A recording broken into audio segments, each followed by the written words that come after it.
Hello, welcome to Prairie Conservation Action Plan's Native Prairie Speaker Series.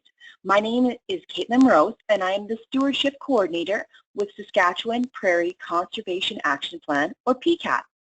Every month, PCAP asks someone to present either in the form of a webinar or an in-person talk in a Saskatchewan community on anything to do with Native Prairie conservation or species at risk.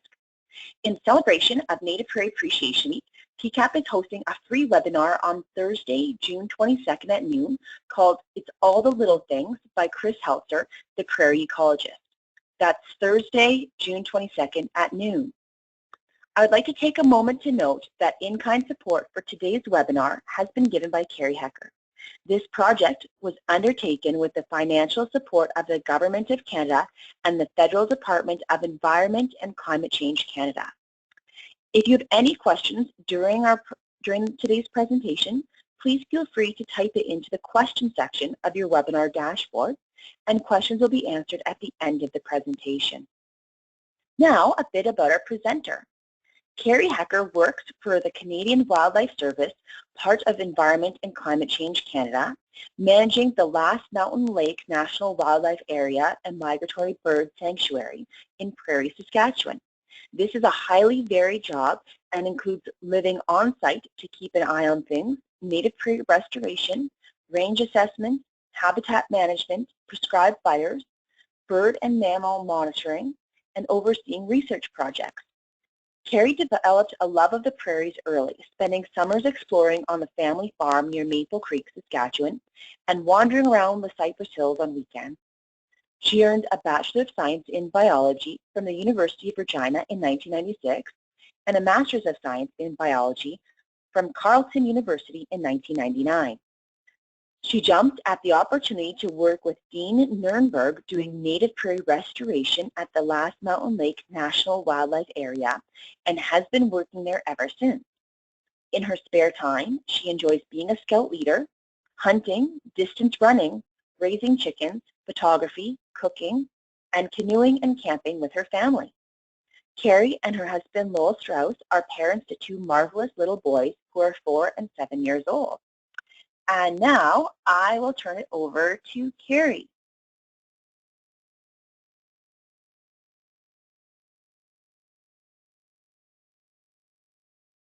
Carrie, can you hear us okay? I can hear you now. Can you hear me? Yes, we can hear you loud and clear.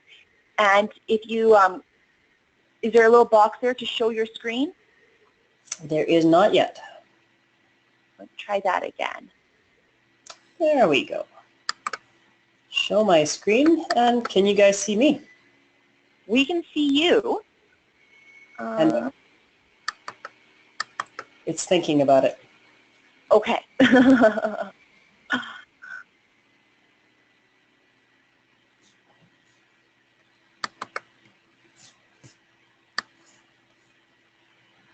All right. Well, you're seeing it now, are you? Yes, looks like we are good to go, Carrie. Excellent. Good. Well, today I'd like to say thank you for all your time and your interest in this particular topic. I'm going to be talking about piping plover critical habitat at where I work, which is the Last Mountain Lake National Wildlife Area and Migratory Bird Sanctuary. It's a long title, so we often just say that the National Wildlife Area. So, why piping plovers? Why critical habitat? Why this particular area?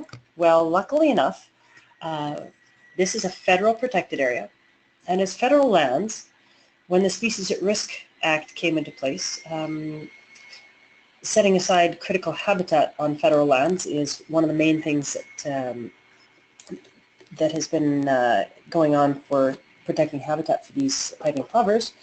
And the Last Mountain Lake National Wildlife Area actually has a couple of breeding beaches where the piping plovers nest that was really important and got designated as critical habitat. It was one of the first lands that were set aside as critical habitat.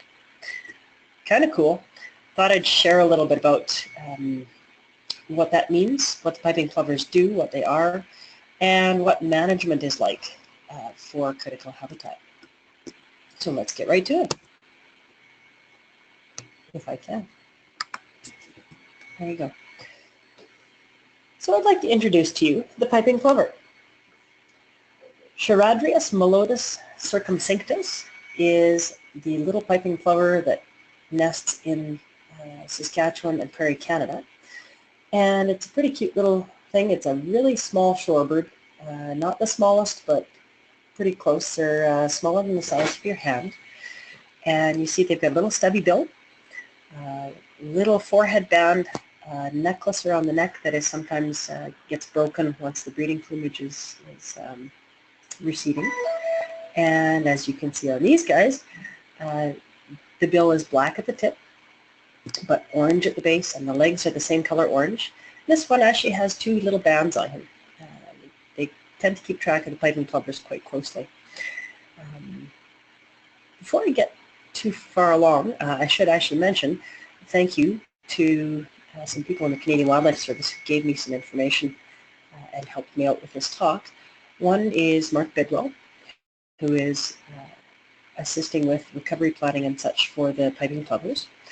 And the other is Lee Craigmore, who is actually a recovery planner for piping plovers in the Prairie region. And she's in the process of working hard on these little guys. I thought I'd go through some of the defining characteristics of the piping plover.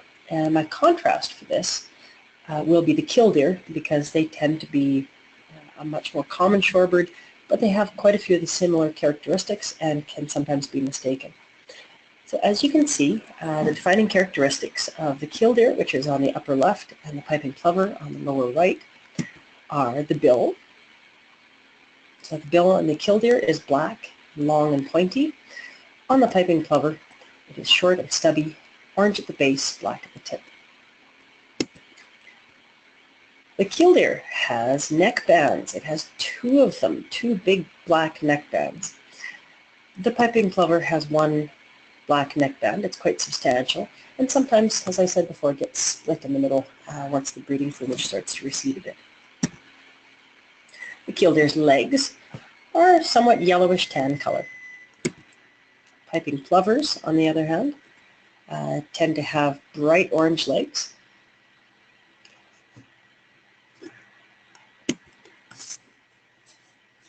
And I'm just waiting for my computer to respond and go on to the next thing here.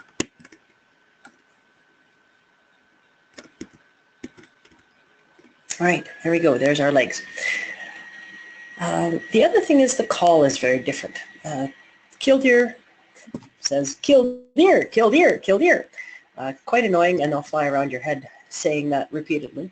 They're quite obvious, quite noisy. And when they arrive in the spring, you notice because it's just so noisy. Piping plover has a very soft, fluting call. They're very hard to hear, even if you're nearby and they're calling at you to try and get your attention. You simply can't pick up on them unless you're listening for them. I'll play that call for you in a little while. So, nesting habitat. Well, these cute little piping plovers are migratory birds, and their nesting habitat isn't all that common. It may be one of the reasons why they are a species at risk is that they've never been all that common. What you see around the base of this little bird's feet is its nesting habitat. Mudflats, sandy, gravelly beaches that are quite wide tend to be where they nest. They like the really fine gravel that's not very big, and some fine sand and silt to base that in. They don't like vegetation. They also like to be right next to the water. So these little guys will fly around, find places where the water levels are low enough that they can actually find this kind of shoreline, and in they go. What do they do with it? Well, they build a nest. Yes. You can see this lovely piping plover is sitting on 4 fat eggs. We can only see 3 of them, the other ones on the other side. But see how big those eggs are? And see what they're in. She's got this lovely alkali, you can see the larger rocks have white on them. That's the alkali salt coming out of the soil. It's a fine mud silt with some gravel. And she's actually taken, the male has actually taken little tiny rocks, little pebbles. They're all tan colored. And scraped out a little depression. They actually scrape out a little hand-shaped depression, maybe an inch to an inch and a half deep, or 2.5 to 3 centimeters deep, and line it with these little rocks. And that is the ideal piping plover nest. Doesn't sound like much of a nest compared to many birds, but that's what they use. And then they lay 3 to 4 eggs in that nest. And those eggs are speckled. They actually look like large pieces of gravel. It's camouflage. That's what works for these little guys. The neat thing about many shorebird eggs, piping plovers included, is that they're somewhat pointed on one end and round on the other, much more so than a chicken egg that you buy in the grocery store would be. And one of the reasons for that, in theory, is that if they have to get off the nest and run away in a hurry, and they accidentally knock one of the eggs out, instead of rolling away, it will actually roll in a circle and stay nearby to the nest. So, sand, mud, gravel, lots of salt, no vegetation, close to water. Piping plover male comes along, scrapes out a few depressions, lines the best one with these lovely little pebbles, and then entices the female to come and take advantage of one of these nests and lay her eggs there.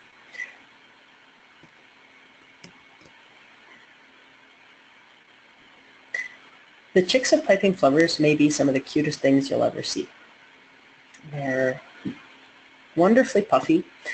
They look like little cotton balls on toothpicks, which is quite amusing to say. But yes, that's what they look like. I have a video a little bit longer, a little bit further into the talk, which is from the Hinterland's Who's Who, and that will actually show you them in action. But the little chicks are what's called precocial, and just like precocious is for our own human children, precocious or precocial means that they are very well developed at birth. So within about 24 hours, piping plover chicks can walk and start to feed themselves. So they're born fully fluffy, covered in down, their eyes open very quickly, and they're able to fend for themselves very quickly. That's pretty common for shorebirds, and it's in quite a contrast to some other birds where the babies are born naked and blind for a few days, and they have to grow in their down feathers, and mom and dad feed them for a very long time. So shorebird chicks, and in this case piping plovers, are much more well developed. I'll see if we can actually play the call here.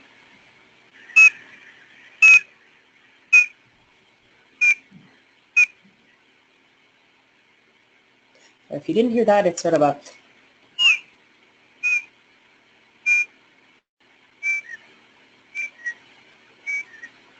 and you hear how quiet that is? Yes, that is exactly how quiet. It's this weak, wimpy little call.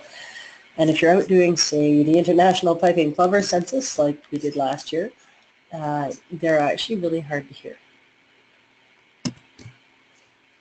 Now, so excuse me, I'm actually going to try and launch a video of the Hinterland's Who's Who for you guys to watch. And I'm just going to have to switch to Firefox for that, so excuse the switch over. It'll come up in just a moment.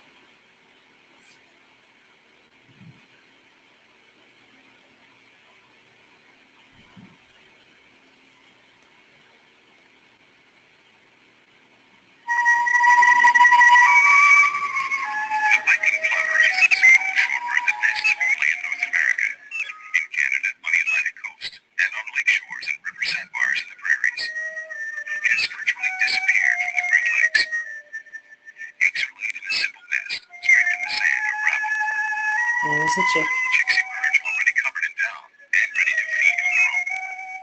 The plover's most serious threat is human beings. It is officially endangered in Canada.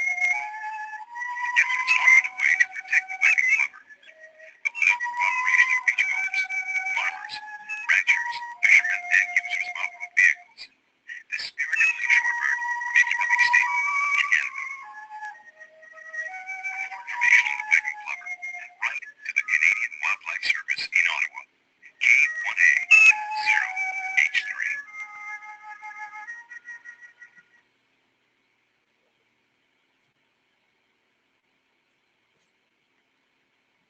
So there you have it. Something interesting that this particular video showed us was that it's actually the piping plover has been endangered for quite a while. That's a fairly old hinterlands who's who, and it's been a bit of a hard road for the piping plovers, mostly because the prairies in general and these guys' habitat is very much a boom and bust system. So in the good years, when it's excellent for piping plovers, they can maximize the number of chicks they have. They do very well. They have lots of nests for the pairs, and lots of space for them to nest, lots of bugs for them to eat, and maybe as many as 4 chicks in a nest would survive. But in the bad years, they can have no nests, they can have no chicks surviving, and it's not very good at all. Now, historically, the boom and bust have sort of evened out. The good years make up for the bad years, and vice versa. And the population stays, moderately stable. It'll go up substantially and down substantially, but eventually it'll be hovering around that middle point. Unfortunately, some things like human development pressure and or now perhaps climate change may be affecting the habitat to the point that the boom years aren't as good and maybe don't come quite as often. So that will really affect how the population stabilizes and where the mean that it fluctuates will be. So on to critical habitat. Critical habitat at Last Mountain Lake was designated back on November 24th in 2007 in the Last Mountain Lake Bird Sanctuary. And I'm actually showing you a picture of the area where the critical habitat is. This is the near shore, actually the far side of the water, just a little bit on the left-hand side of the photo. So center left on the far side of the water is where the actual critical habitat is.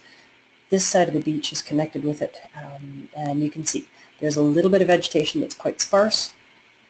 There's lots of bigger rocks, but very fine, silty mud. It's wet in this picture, so you can't actually see the white salt that comes out of the soil as soon as they start to dry up. This is a moderately low water year.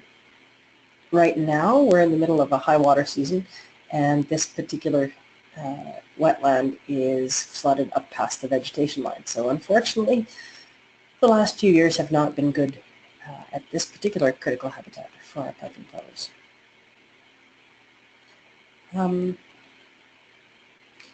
So what are we looking for in critical habitat?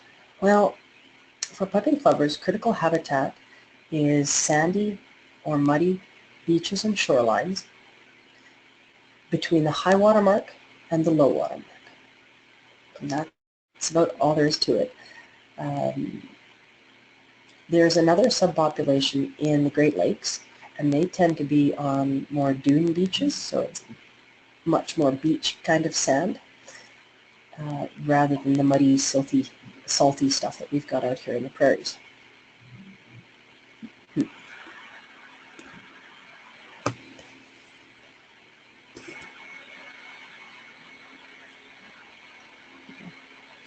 So again, those sandy, gravelly beaches, it's got little vegetation, almost no vegetation. One of the best places historically for piping plovers to nest was around Big Quill Lake. Those of you from Saskatchewan may know Big Quill Lake doesn't have shoreline anymore. The water level is incredibly high. But back when I started doing the piping plover census, Big Quill Lake had almost a mile of shoreline. It was a ridiculous amount of mudflat exposed, and that's why there were somewhere around 400 pairs of piping plovers that actually did quite well there. Please don't quote me on that number. I'm just pulling that from memory from 15 years ago.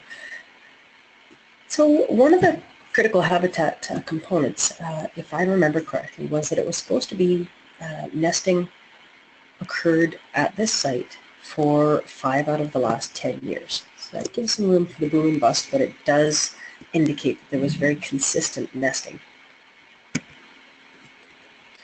And That was historic. So when they were looking at critical habitat, it was for 5 of the last 10 years. And that was for areas where people actually were checking the habitat annually.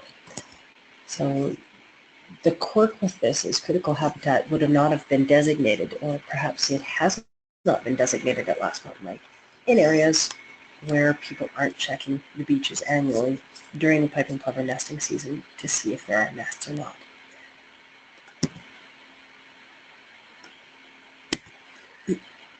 So, a little bit about protected areas with Environment and Climate Change Canada. We have 2 different kinds of protected areas through the Canadian Wildlife Service. Those are national wildlife areas and migratory bird sanctuaries. We're working on some marine wildlife areas, and those are going to be designated soon. And as you can see on the map, there are 54 national wildlife areas across Canada and 92 migratory bird sanctuaries. You'll see there's a really good cluster of them right in Saskatchewan, where we are. Here's a map of the ecoregions of Saskatchewan. And you can see there's that black box in the middle of that map of Saskatchewan and the moist mixed grassland that shows Last Mountain Lake. And there's a red box on the top of the outset of Last Mountain Lake. And that green area on the shores and peninsulas of Last Mountain Lake is the National Wildlife Area and Migratory Bird Sanctuary. So one of the reasons why I'm giving this talk this year, this is our 130th birthday at the Last Mountain Lake Migratory Bird Sanctuary. Canada's 150 years old, but back in 1887, when Canada was only 20 years old, Sir John A. Macdonald and his cabinet set aside land for, and I quote, wildfowl.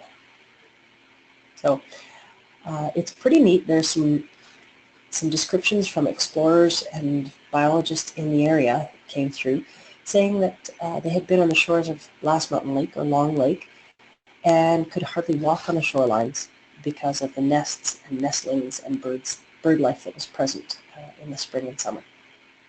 It's pretty evocative and tells you that this lake and this place has been very important for birds historically as well as today.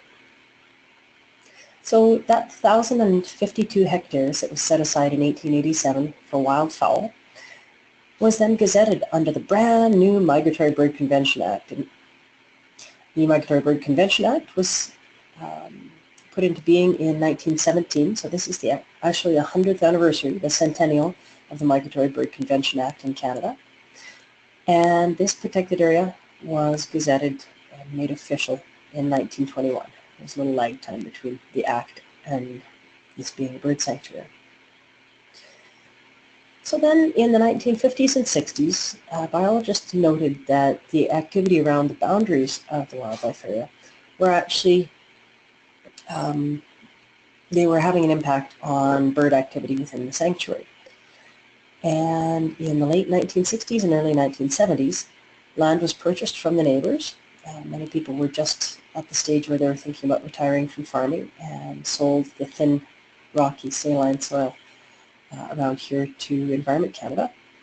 At that point, it was still the Canadian Wildlife Service. And in 1987,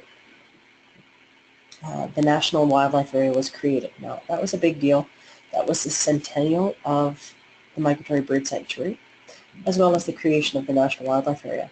And His Royal Highness Prince Philip actually flew in to the site here and was our special guest for that event.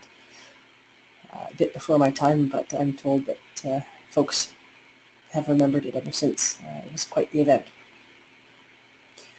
So this National Wildlife Area was set aside, along with the bird sanctuary, for migratory bird habitat, conservation, research, and interpretation of wildlife.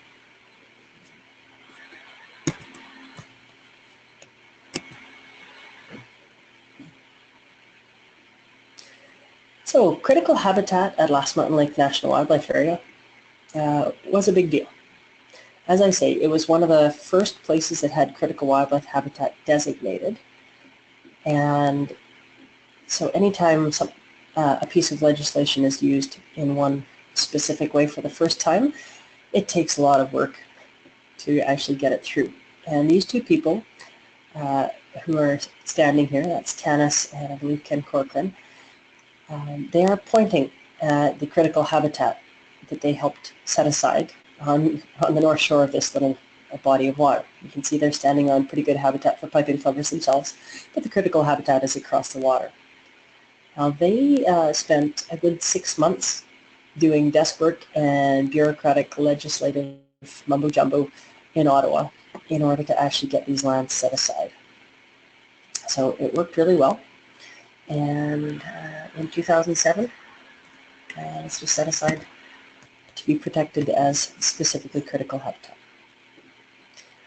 So what does that mean?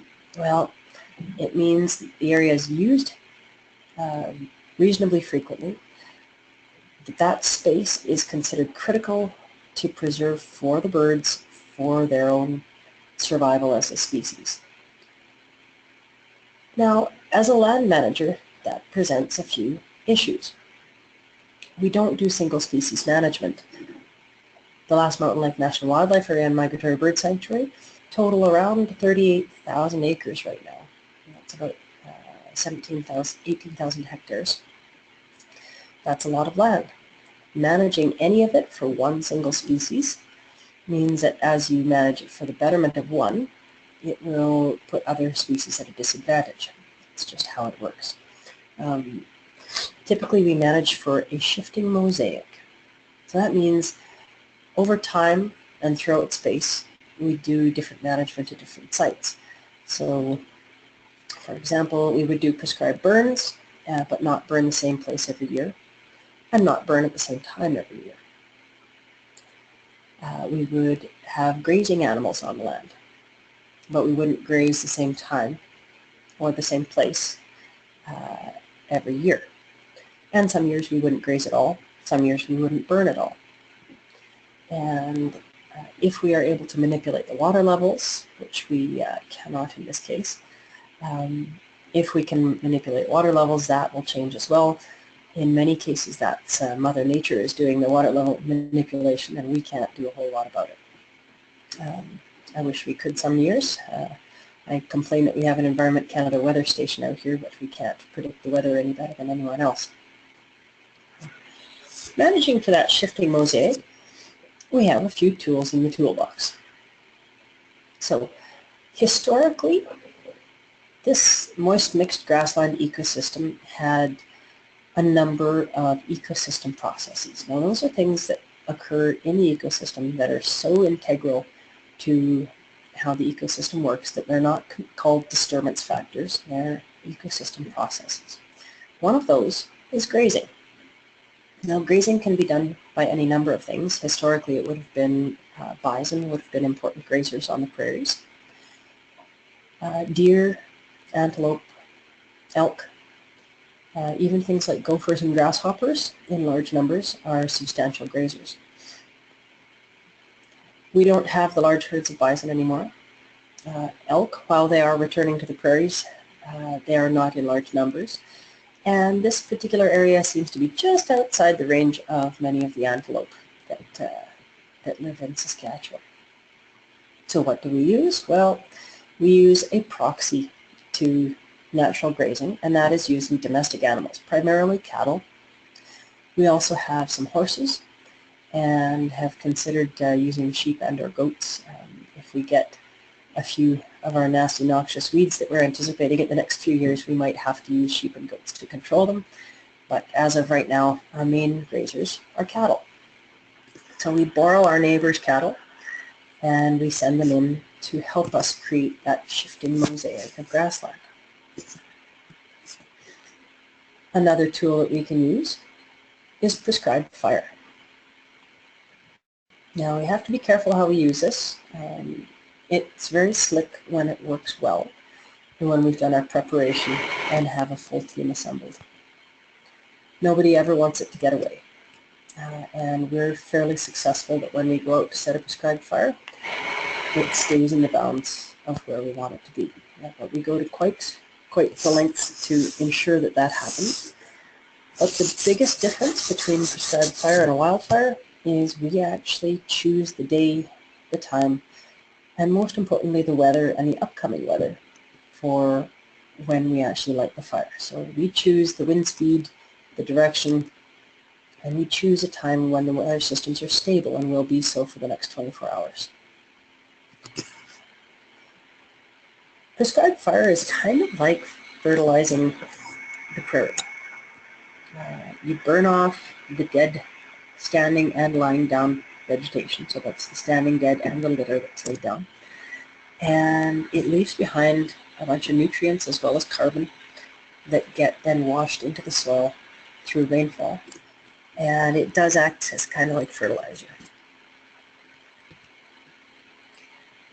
It's quite easy to do one big management event all in one day. And do your setup before or your training before, bring everyone together, do a grass fire on one day, and then you're set for the summer, the winter, whatever the next season is coming up. It's non-selective, so it burns everything, and it tends to do better, especially for us, in the dormant season. So when the vegetation is dead and cured in early spring or late in the fall, in October, when it's still warm enough to carry a fire, but all the grass is dormant and dead. So the standing vegetation is dead. And there's a lovely picture of smooth brome seeds just about to be toasted by the fire. We also have a few other management tools that we do use on national wildlife areas.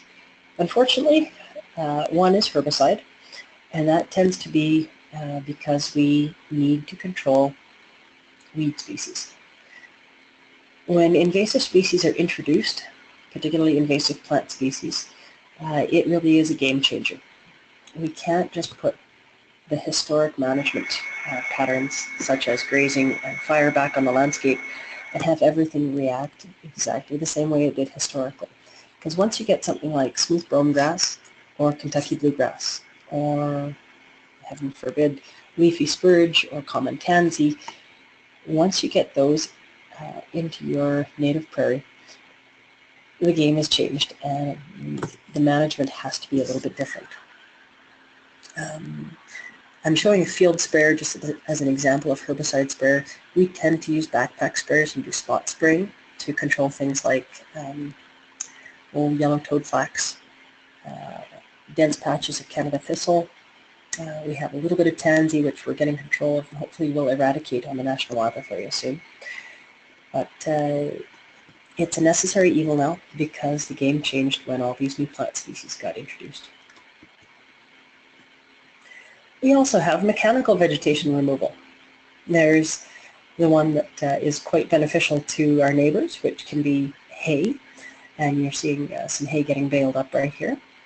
So we can remove the standing vegetation using our neighbors' efforts, or we can simply mow it ourselves or use a weed whipper.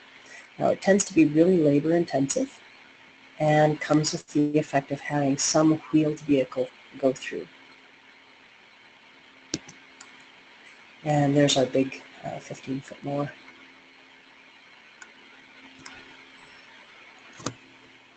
So now we come to the difficult question. We're trying to manage an ecosystem. So we're managing 38,000 acres, about 18,000 hectares. How do we manage that on the large scale with a shifting mosaic so that there's a place for everything that needs that place? And yet still tweak that site management to benefit piping plovers because this is critical habitat for them. Well, it's all in the timing. The timing of grazing is very important. So if you look at the recovery strategy for piping plovers, grazing is seen as something that with beneficial management practices, you would keep grazers off the beaches where piping plover nest. Now, around here, one of our agricultural invasives is sweet clover. Sweet clover loves growing on sandy, gravelly beaches. It's a biennial, so it has a little fluffy shrub the first year, and then the second year it will grow up to 6 feet tall, really bushy, and then the standing dead shrub will remain for 2, 3, 4 years until it mechanically gets knocked over. It produces a lot of seeds, and those go into the seed bank. So anytime it's a good wet year, those seeds germinate again, and you get another crop of sweet clover. We can't use mowing to control that because we would leave lots of ruts with our equipment and tractors on the beaches. In fact, we'd probably get stuck in this area. Nice alkaline mudflats are a recipe for getting stuck. Plus, that would really be detrimental to the piping plovers if we went through there during their growing season. But a forest of sweet clover 6 feet tall, covering the entire beach, makes it not good nesting habitat for the piping plovers. They simply wouldn't even try to nest there. So what do? Well, we time our grazing. One of the reasons cows are not supposed to be on piping plover beaches is that the hoof prints and the pugging and hummocking that comes with cattle walking on those mud flats and beaches actually create traps for the piping plover. Instead of a nice, smooth, flat beach, you get all these indented hoof prints. Little chicks can actually fall in and not get out again. That's been documented, which is pretty unfortunate. But timing makes all the difference. We can graze these beaches in the fall. We can take the sweet clover down to just above the top of the soil. We can knock back the vegetation and prevent it from gaining that foothold on the mud flats by grazing, but in the fall. So when the plovers are not around, when we're going to have a freeze-thaw cycle afterwards, so it's going to freeze in the winter, have runoff in the summer, in the early spring, and many of the hoof prints will get just smoothed out through that mechanical action of water on these mud flats. So the timing of grazing is very important. Now there's a lovely picture of the sweet clover that I've been talking about. Very useful agricultural species. You can also see there are leaf cutter bees that enjoy using it. And the pollinators and the pollination industry really does like sweet clover for the leaf cutter bee habitat. Now, one option that we had considered was actually fencing out the shorelines so the cows couldn't get to them to be detrimental. Well, that's not always a good thing. Number one, the grazers can't get down there to judiciously graze the shoreline. And something I should mention is that we do, in some cases, provide off-site water in troughs that grazers will actually prefer to go to drink from. So they don't actually hang out in the wetland, walking around in it to get their water as well. They just come down and graze the shoreline judiciously and then go back to get their nice fresh water from the troughs. If you had fence lines near the shore, you would attract avian predators. And I haven't got some of the hawks and other raptors in here as a picture of the predator, but crows, ravens, multiple species of gulls, as well as hawks will all take baby shorebirds as a lovely food treat. They need to feed their own babies, right? And putting fence posts in by where the piping plovers are is mostly just attracting birds that would need a perch to sit and watch for little chicks running around on the shoreline. So other predators include mammalian predators, and the usual culprits are foxes, skunks, raccoons, and they will take a ready meal wherever they can get one. There's also some impact that humans do on piping plover habitat.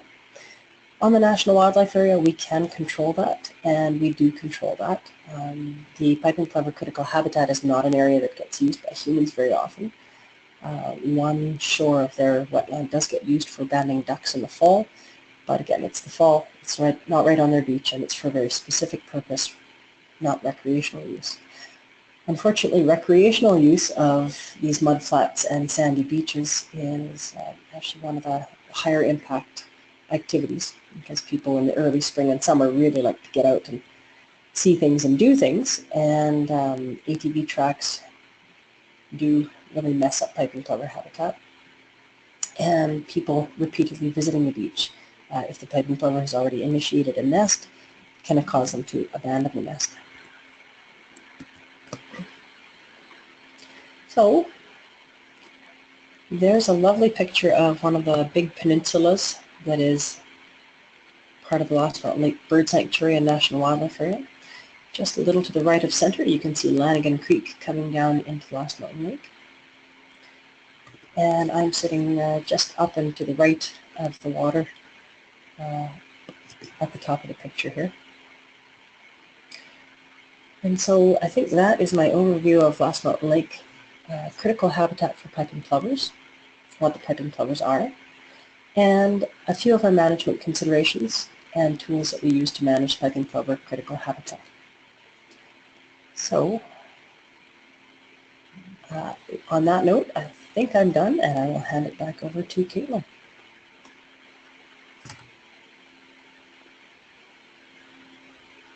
Hi, Carrie. Thank you very much for that great presentation.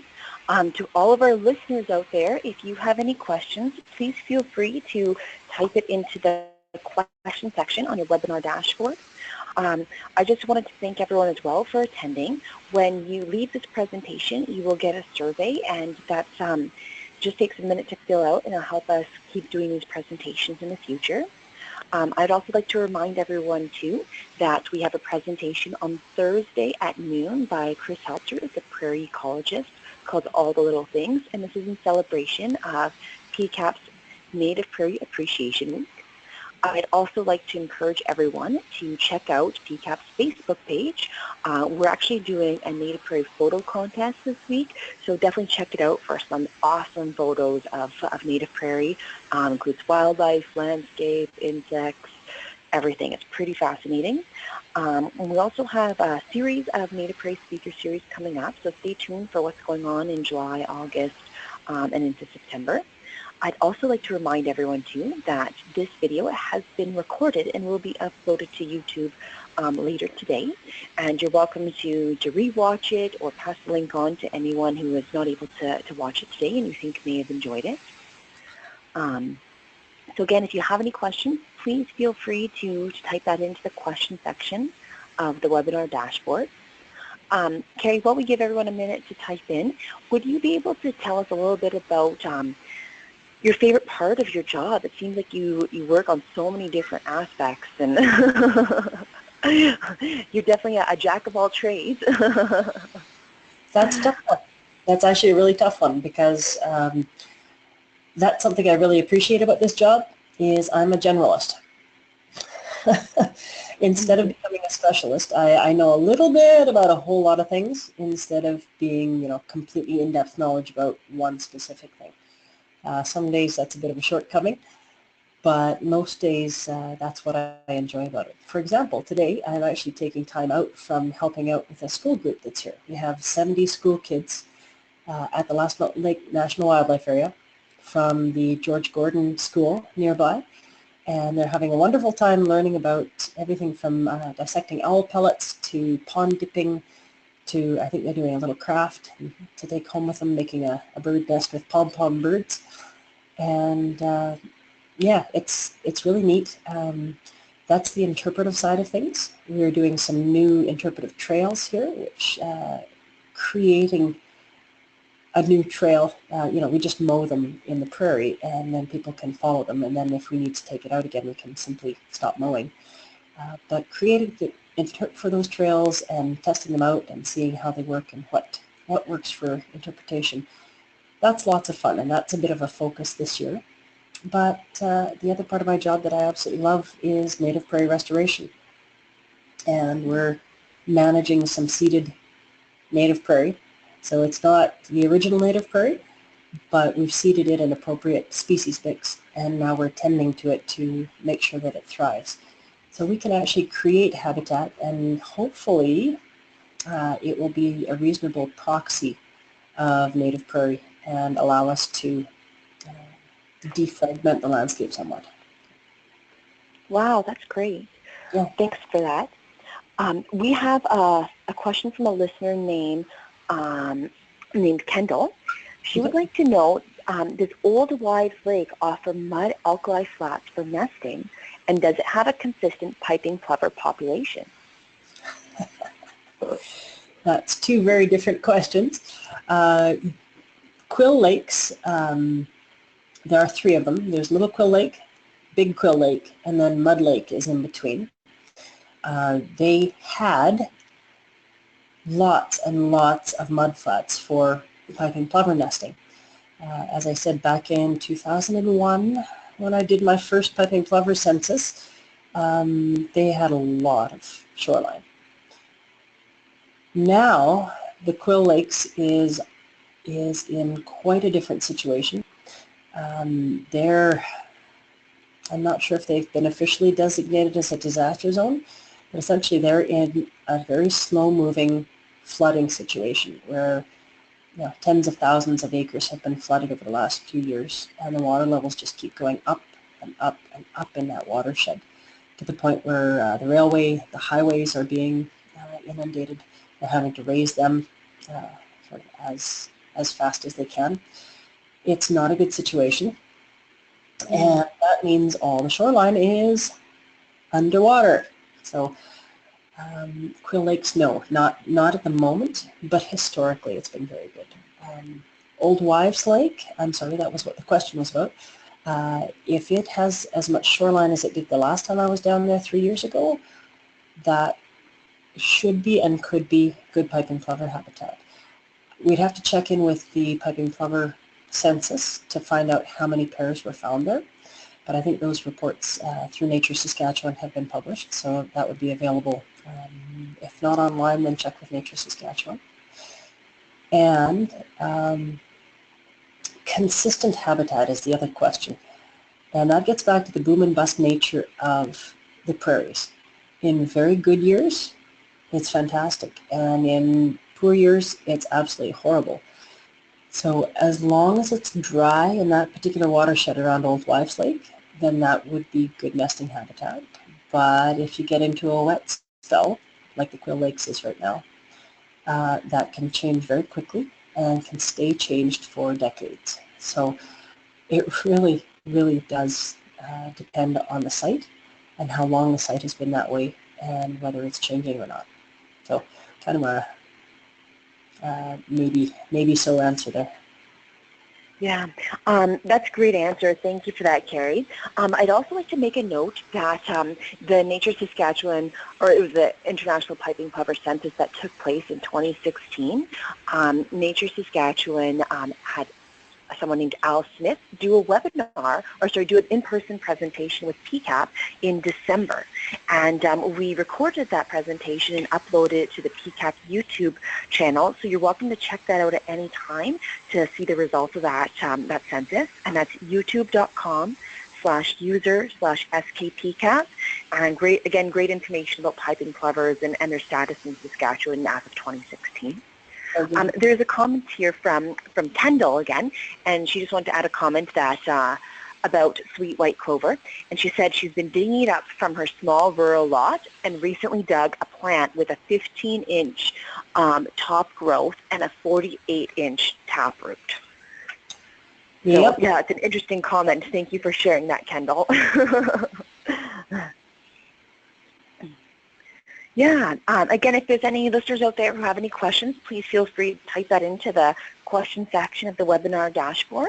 And you're welcome to check out the PCAP Facebook page for upcoming events and activities going on for the Native Prairie Appreciation, and also the PCAP YouTube channel for this webinar presentation as well as past webinar and in-person presentations.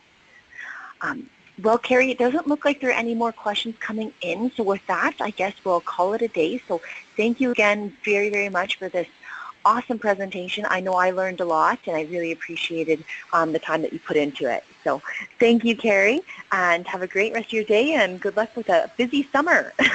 Oh, I am. Thank you. Thanks. Take care. Bye.